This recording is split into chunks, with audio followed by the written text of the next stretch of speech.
Hi everyone, my name is Zarlasht Sarmast. I go by Zar. I work at BARD Center for Civic Engagement as a program coordinator, and I work at BARD NYC as their business manager. I'm here today to share with you my story of civic engagement, my journey of humanitarian impact and storytelling. I was born in Afghanistan, and unfortunately 18 years ago I lost my dad to cancer. So my siblings and I were raised by an incredibly strong and independent woman. Her name is Aziza. And growing up, she always encouraged us to be as busy as possible with as many positive things as possible as a coping mechanism with everything that we were dealing with, including my dad's death, living in a very conservative society, and etc. So among many other things that she provided for my siblings, she took me to where she used to work, the National Radio and Television of Afghanistan, where after a lot of interning and volunteering, I started to have my own TV show. It was called Crime Scenes Afghanistan, and I was telling the stories of people who were serving time in the juvenile center. And the aim of my program was to tell these stories in a way that would be learning lessons for other young people who were watching these shows, so that when they're in a dilemma and when they are trying to make a decision, they make the right one. Otherwise, they would face consequences that could impact the remaining time of their lives. As I was working for the RTA, or the National Radio and Television of Afghanistan, I was also applying for other opportunities. And one day, I came across an announcement from the International Committee of the Red Cross to work as their spokesperson. Now, I was only in high school, and I believed that even if I apply, I'm not going to get this job because I don't have enough experience nor a college degree. But I decided to apply for it anyways because I thought even if I don't get the job, I'm still going to learn from the process of submitting an application and putting together a resume. So I did just that. And to my surprise, a couple of weeks later, I received a call and I was invited for an interview. And then a couple of weeks after that, I got a call and I was offered the job, and I started working for the International Committee of the Red Cross. During this time, I was learning a lot about international humanitarian law, but the other thing that I was learning about was the impacts of war and conflict on my community and on my people. The two biggest things that kind of shocked me was the extent to which human beings can go to harm each other simply because they belong to different political groups and because they have different ideologies. And second, the impact of war on civilians in Afghanistan. They were being forgotten. Every time a bomb blast would happen, media would collect their reports, and then nobody really cared about a family whose kids lost body parts as a result of a bomb blast, and etc. So as I was meeting with these people and learning about the work of ICRC, I decided to brainstorm and think about my skills and how can I use my skills as a person who has access to these communities of people and I can hear their stories. How can I raise awareness about what I'm witnessing? Because this simply is not normal, even though unfortunately it seemed like it was normal for many other people that lived in my community because of how regularly it was happening. So I knew photography a little bit. I decided to take their pictures and collect their stories. And I did just that. I started photographing them and writing down their stories and organizing a photo exhibition. I just wanted to raise awareness about what I was witnessing and see how can I find other people who could join me in raising awareness and who could join me in supporting these people using their skills. So I put together my first photo exhibition, and during that photo exhibition, we sold all 70 photos. And the unique thing about this project was that if someone was interested in buying the photo, I wouldn't sell them the photograph. Instead, they had to get in touch with the person who was in the picture and provide them the support that they need. For example, helping them get an artificial hand or leg, rebuilding a part of their house that was destroyed in conflict, and etc. So the price of each photo was the support that individuals were receiving from the people who were coming to my photo exhibitions. During this time, I was also being sent to many different trainings and workshops because as a spokesperson, my job was to answer to questions from media about why the organization that I'm working for is providing support for all parties involved in the conflict, even the Taliban. So for me to do that, I had to get trained a lot. And during this time, I made a very funny decision, and my decision was that I'm not going to go to college because I'm already gaining all this great experience. I already have an amazing job. Why should I go to university if I already have it? And if after graduation, I might end up having just a similar job. During this time of making all these impacts and supporting people, like people who are in these photographs, I was also in touch with my friends who were in high school and who had gone off to study their undergraduate degrees and their master programs in different institutions across the world and in Afghanistan. And it was at this time when I started thinking that I might be missing out on a very important part of my life, and that meant my academic journey. I applied for a scholarship and I got accepted at the American University of Central Asia.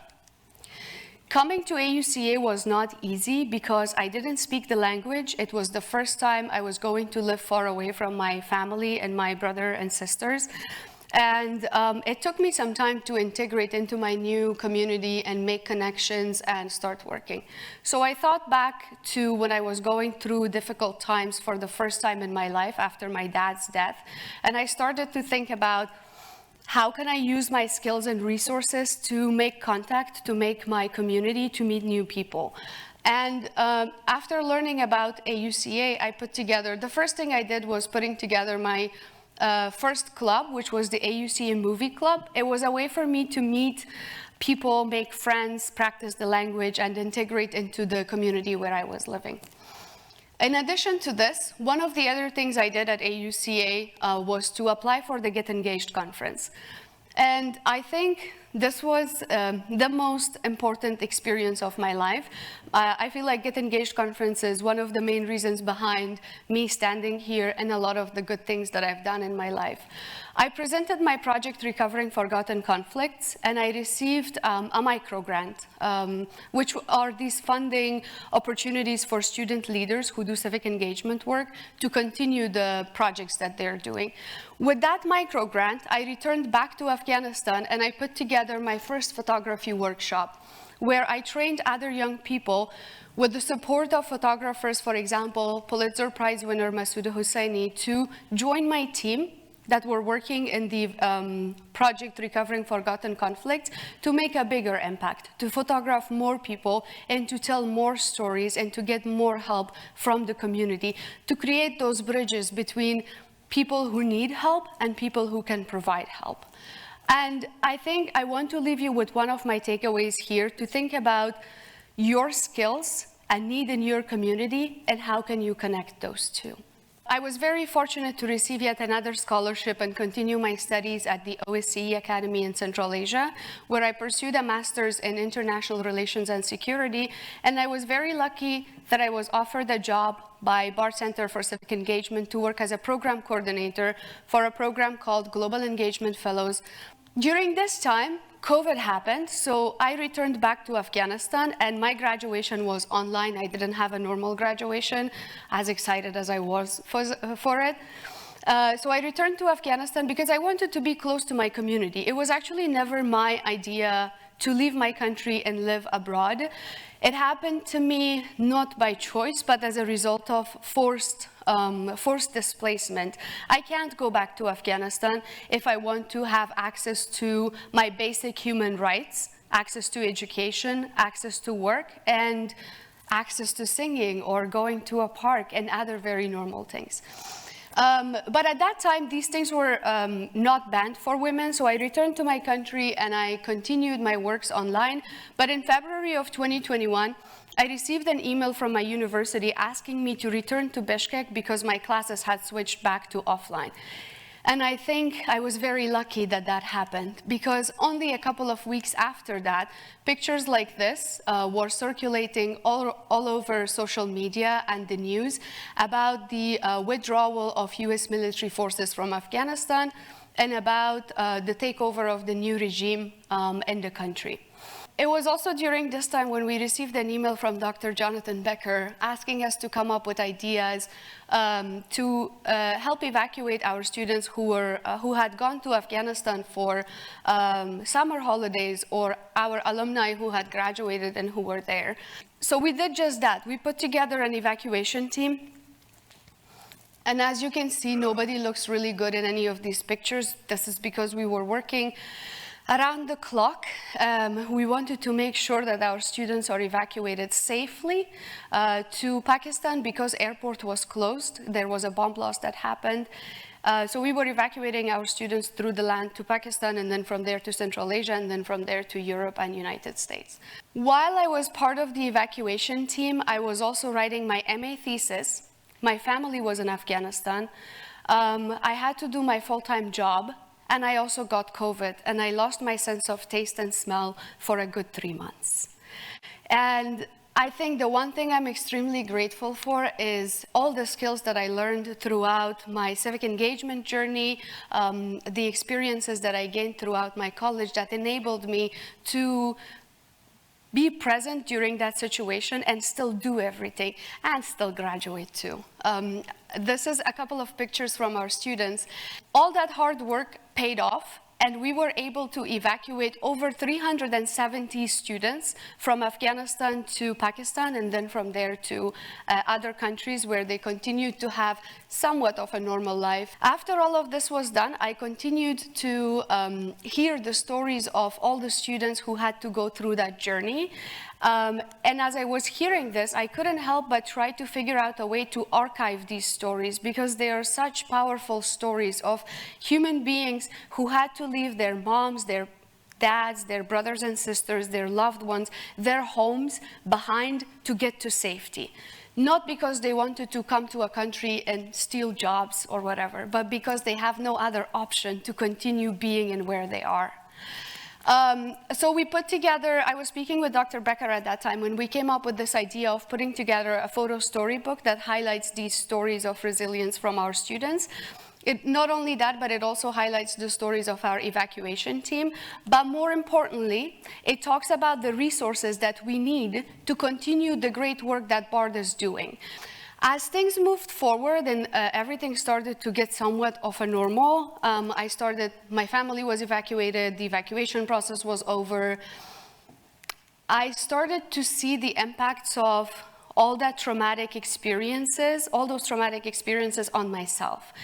I wasn't able to do simple tasks the way I used to do. My behavior was different, I couldn't sleep, and I didn't know what was happening to me. So I started speaking with my family and friends, and they advised me to talk about my feelings, to seek help. So I started taking counseling and therapy, which was incredibly helpful for me. And that's why I decided to go for another master's degree and study applied psychology. And as I did that, I did the research on post-traumatic stress disorder and its impacts on memory among Afghan students who were studying at AUCA. Thanks to the psychology department at AUCA, we also came up with a list of recommendations. And after my graduation, we shared this research with all the institutions that work closely with students who identify as coming from marginalized and displaced communities. And it was very appreciated. And I think the other takeaway I want to leave you all with is that when you're speaking with people who are who've had traumatic experiences, it's very important that you consider being more kind and more compassionate and more empathic, because their experience is much more different. This takeaway is particularly for faculty and staff who work closely with students who identify as coming from marginalized communities. When I was looking at the degrees, it was reminding me of how much college and education taught me. In October of 2023, my asylum case for coming to United States was approved, and I moved to BARD. BARD College transitioned my position, Center for Civic Engagement, from AUCA to BARD Annandale, and I came here and I continued working at CCE while doing my civic engagement projects as well. And after arriving to BARD, I learned that there are not only Afghan students, but we also have so many students from Russia and Ukraine who had to go through similar experiences like Afghan students did. So I put together the second photo storybook that tells the stories of our students from Russia, Ukraine, and Afghanistan. Talks about faculty and staff who's made these journeys possible, but again, talks about the resources that we need to continue the work that we are doing. So I hope that you will check this book as well. As I conclude, I want to leave you with a couple of takeaways. My bullet points. The first takeaway I have for you is to think of ways you can use your skills to support people who are impacted by the current political situations around the world, and make an action plan. It doesn't matter how big or small your action plan is. It's important that you think about your skill and the resource that you have, even if it's impacting one individual. Every decision that we make and every challenge that we face will be part of a much larger and more meaningful journey. So embrace all the challenges and use your network and resources towards solving them. When you come across displaced communities and refugees, use extreme compassion, kindness, and empathy, because you don't know about the challenges they've gone through. And lastly, make connections, build bridges, and stay connected. I think we need each other's support and kindness more than ever before, considering the current situation that different countries are going through. Thanks so much for listening to my story, and have a lovely rest of your evening.